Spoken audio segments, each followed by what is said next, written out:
Hello ভাই, এই ভিডিওতে কথা বলবো তুফান নিয়ে। তুফানের একটু আগে আরেকটি পোস্টার ড্রপ করেছে, সাথে তুফানের ট্রেইলার আদৌ আসবে কি আসবে না সেটা নিয়ে কথা বলবো। সো প্রথমে আসি তুফানের এই নতুন পোস্টারটি নিয়ে। তুফানের এই পোস্টারটাও বেশ ভালো, বাট পোস্টারটা দেখার পর আপনি শকড হবেন না, কারণ শাকিব খানকে এই লুকে আমরা অলরেডি 2 থেকে 3 বার দেখেছি। সো পোস্টারটা বেশ ভালো, পোস্টার ডিজাইনটা বেশ ভালো, বাট দেখার পর আপনি নর্মালি থাকবেন, শকড হবেন না। শকড হতেন যদি তুফানের লুকে শাকিব খানকে আমরা এর আগে না দেখতাম। তো যাই হোক, এবার আসি তুফানের ট্রেইলার আসবে কি আসবে না। ওয়েল, এটা নিয়ে এই সিনেমার প্রডিউসার বা রায়হান রাফির একটা দুইটা কমেন্টস দেখার পর মনে হচ্ছে যে ট্রেইলার আসার সম্ভাবনা খুবই কম। ইভেন দেখবেন যে অলরেডি সোশ্যাল মিডিয়াতে এই টপিকে নিয়ে আলোচনা হচ্ছে যে এবারও কি শাকিব খানের কোনো সিনেমা ট্রেইলার ছাড়া দেখতে হবে। লাস্ট শাকিব খানের 2টা ফিল্ম, প্রিয়তম এবং রাজকুমার। প্রিয়তমার সময় তো আমরা টিজার ট্রেইলার কিচ্ছু পাইনি। ইভেন রাজকুমারের সময় আমরা 2-1টা গান বাদে সিনেমার টিজার বা ট্রেইলার পাইনি। প্রিয়তমার সময় যেটা হয়েছিল সেটা মেনে নেওয়া যায়, বাট রাজকুমারের সময় যেটা হয়েছিল সেটা বলতে পারেন এক প্রকার ভয়ের কারণেই কুমারের টিম টিজার বা ট্রেইলার দেয়নি। বাট আমার কাছে মনে হয় না যে রাজকুমারের যে রিজনটা ছিল টিজার বা ট্রেইলার না দেওয়ার, সেইটা তুফানের ক্ষেত্রে হবে। তুফানের যে হাইপ, সেটা পোস্টার থেকে শুরু করে তুফানের টিজার বা 2টা গান দিয়ে যে হাইপটা ক্রিয়েট করেছে, এটা কিন্তু নর্মালি হয় না। এখন যদি তুফান টিম ভাবে যে তারা সিনেমা ট্রেইলার ছাড়াই সিনেমাটা রিলিজ করবে,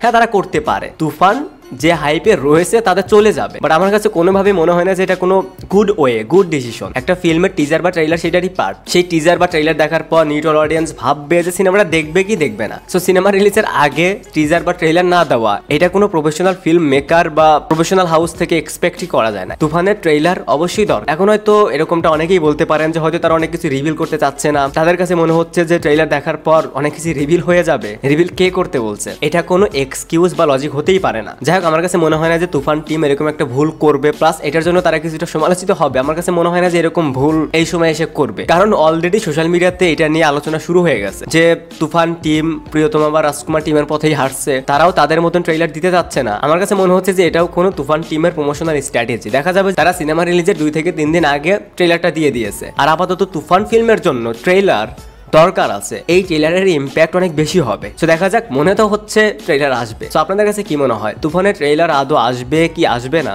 এই বিষয়ে আপনার ওপিনিয়ন কি সেটা অবশ্যই কমেন্টসে জানাতে পারেন। Thanks for watching, by.